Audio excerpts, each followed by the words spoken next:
Welcome back. Mr. Nkanga, you propagate and speak very passionately about the rights and freedoms that journalists should enjoy. Is there a limit to the freedom you want for the media? Or are you talking about a limitless kind of freedom? Every freedom comes with responsibility. And that responsibility is what should be the guiding factor of any individual, regardless of the profession, but especially a journalist, because he's dealing with information. And we all will agree that information is power. Information is the lifeblood of any organization. External, internal information, communication. So, yes, no journalist should operate thinking that he has ultimate freedom. There should be some guiding principles. So what are they? What in your minds are these responsibilities that should guide our behavior as journalists? The first is, for any communication that is being given out, dished out to the public, you must do your utmost to make sure that that information, you have checked it and you have cross-checked it, so that it's balanced, it's fair, and it's in the best interest of the public to know that information. That is a key factor, in the best interest of the public. That is the overriding issue as far as you're concerned, if it is in the best interest of the public. In your view, are Nigerian journalists responsible? Yes. Yes. I believe Nigerian journalists are responsible, but can be more responsible. The same way every and any individual, any and every Nigerian can be more responsible in their thoughts, words, and deeds, their action. Now, you know, in this country, I have found there's very little respect for journalists, mostly because there's a culture of graft. People take money to write stories.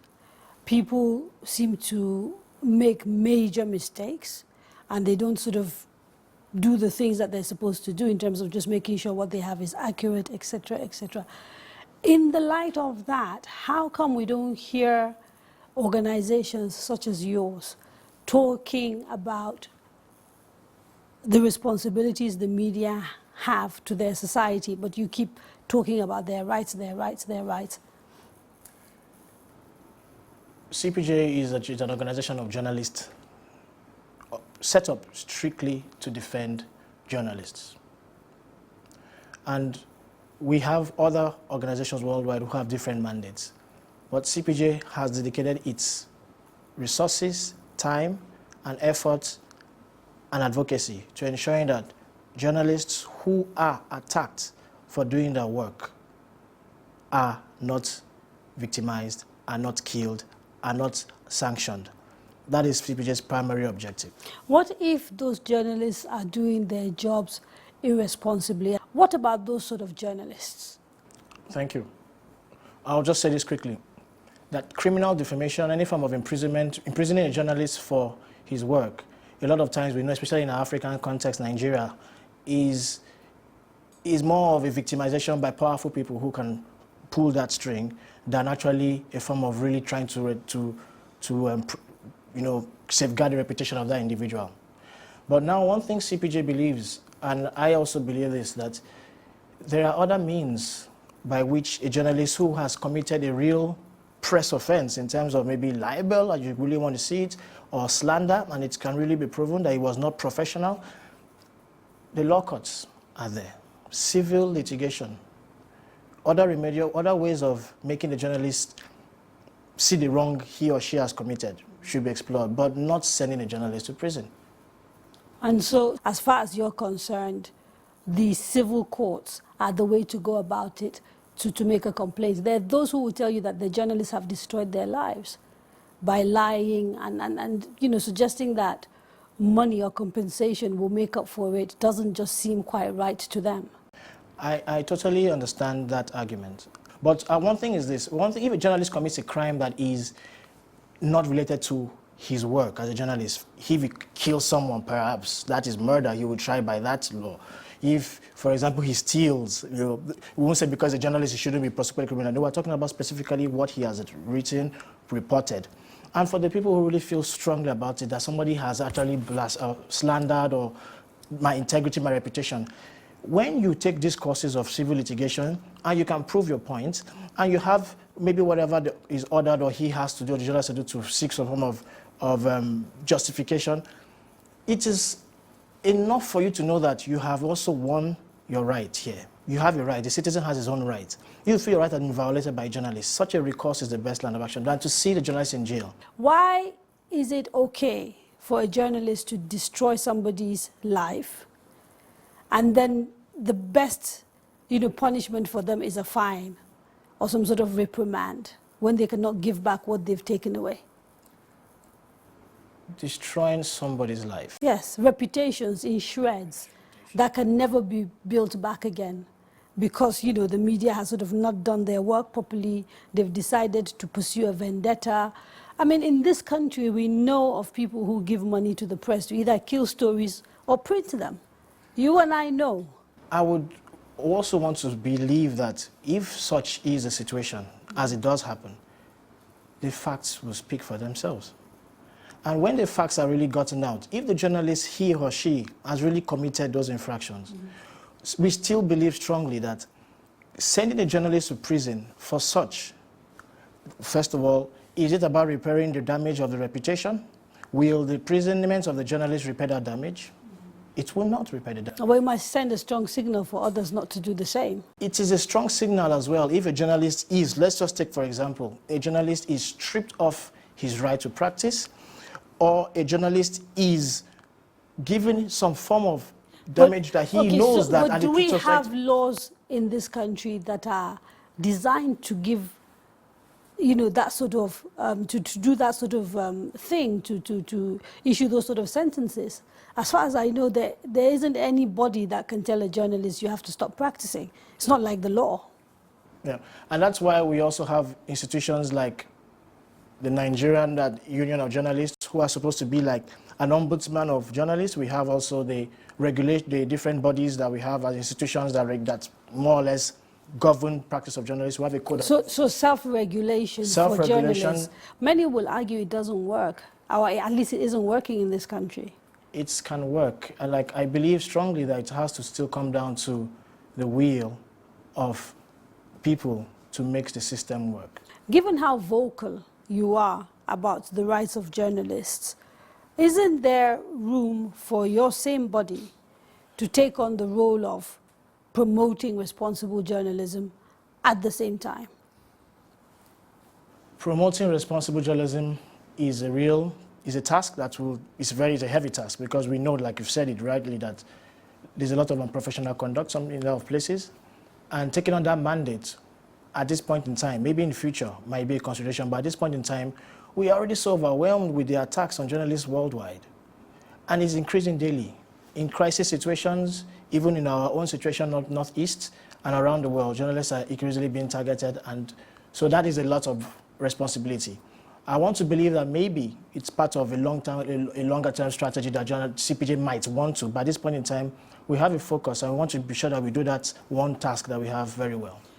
Now, what about the role of media owners? Are you involved at all in talking to them? I personally try to engage as much as possible with media owners, the publishers, the editors-in-chief, and I bring to their attention things that I've noticed about one or two things they report, is to encourage them. But CPJ cannot come and say, I want to sanction a private, CPJ cannot come and really say, the government should do something on the private establishments. But if it's a government establishment, which most times actually that government power is what is used more to stifle the press, then we say, look, because this is the public thing, if the funds are funded by the public, you have a greater responsibility to the public. But by and large, are you satisfied with the conduct of media owners in Nigeria in terms of how they treat their journalists? By and large, I would say... Because, the things that come to mind is journalists who get attacked, for example, in the process of doing their job. I'm assuming you're keeping tabs on how their media houses treat them. whether they foot their medical bills, whether they give them time off to recover fully, whether they give them the emotional support that they need in cases where perhaps there's been trauma, all those sort of things. Are these things you measure? I have started, unfortunately, a sad trend that many times the journalists are just left out in the cold by their employers. To fend for themselves. Yeah. I believe they could do and they should do more.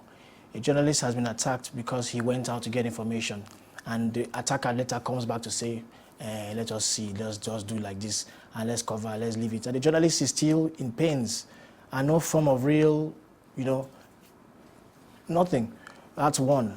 But two, I've also noticed that a lot of times when you look for you seek the solidarity of even the media, the owners, the employers to advocate for the cause of another journalist that was maybe not in your own medium.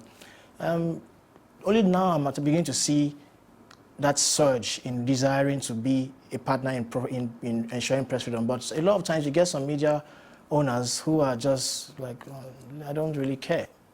Why do you think that is the case? Is it fear? Is it genuinely that they don't care? What is it? It's interest and passion. Simply for me. Please explain. Passion is about why are you in the first place in the business of providing news and information to people. Mm-hmm. Are you there to make a buck for yourself, or you are there to really because you want the public to be informed, to make decisions about their commonwealth? Because if you really have that understanding, you will not let that journalist, like your own child, go out stray and come back and you just leave him the way he is if he has suffered a violent attack by anyone. And interest is because then you ask yourself, what exactly is my interest? I had a journalist here in Abuja of a radio station I went to meet when the Al Jazeera journalists were locked up. And I went to several media houses to say, look, these guys have been there for 1 week for no reason. The military is doing no reason because they can't give a legitimate reason. Let's talk about this. Let's bring it to the public domain. And I have to say that very, very few ones, or quite a number of them responded positively. Channels, ITV, Love FM, and others. But there was one particular radio station that the guy wasn't killed, he wasn't bothered, and I was looking at him like, you can't be concerned about a fellow journalist like you but that's it. But another thing again, I really want employers of journalists to understand is that if you're sending them to cover especially conflict situations or places where there's crisis, you should give them some level of training. Let them understand what they're entering into so that they don't just go there and then find themselves in a constraining position and they're attacked, God forbid, killed. They have a responsibility to the journalists, to their employees. They must. Now, what about the professional bodies, Nigeria Guild of Editors, journalists, Nigeria Union of Journalists? What are the expectations of the CPJ regarding these bodies? And are you sort of satisfied with the way they are sort of conducting themselves? They have been, the NUJ presently has, because I've interacted with them quite often, I believe that they have done quite a good work. Yet, I have to tell you the truth, I am not 100% endorsing what they could have done better. So there's room for improvement. That's what you're saying. This is in relation to what? How they handle attacks on the press. On the press. Yes, how they handle attacks on the press. I'd like to see them more vocal. I'd like to see them more active, because the truth is this: as much as I'm here talking with you, Kadaria, you should the travails journalists go through to get that story. Mm-hmm. When sometimes you have to cross the water, go into fire, and that journalist is a human being who has family that are looking like nothing should happen to my child, and they get that story and bring it out. So you will know what it means to defend journalists' rights. But for the citizen out there who doesn't really know, unless he has a brother or sister that's practicing journalism, has been a victim of a policeman beating him because he tried to get a picture. So I believe that for such an action like this, the NUJ can do more than just issue a statement. Because you're saying they should understand it better than any other person. Else. What about the guild? The Guild of Editors. I think those guys will have more influence and authority to do more than even the NUJ. And do you believe that they're using that authority and that influence or not? I am not satisfied. I am not. You see, have you tried to engage them? Oh, of course, I have. I have engaged them the leadership at different times. And yeah, you see, maybe the reason why I'm talking like this, because I am going beyond just issuing statements. One of the things I try to understand is non-violent social movements for a cause that is for the greater good of the society. And that cause is to ensure that journalists don't feel afraid or censored to go and report the news that we all want to hear. So I believe that for that cause, you should do more than just issue a statement and condemn. Yeah, there are a lot of times a lot of advocacy you do is not seen, making some calls, making sure things are done right. But at the end of the day, if things are really done right, the level of attack should not be the way it is right now. Would you like to see the NUJ and the Guild, for example, become, if you like, the principal bodies that try to prosecute, if possible, those who attack journalists? As in the people who sort of lodge the complaints, lodge the cases, that sort of thing, and maybe pay for the lawyers, etc. I would love to see the NUJ, the Guild, and every other organization, institution, and individuals, public, to that. It's time for a break. When we return, we go further afield and speak about the state of the media in the West African region. Don't go away.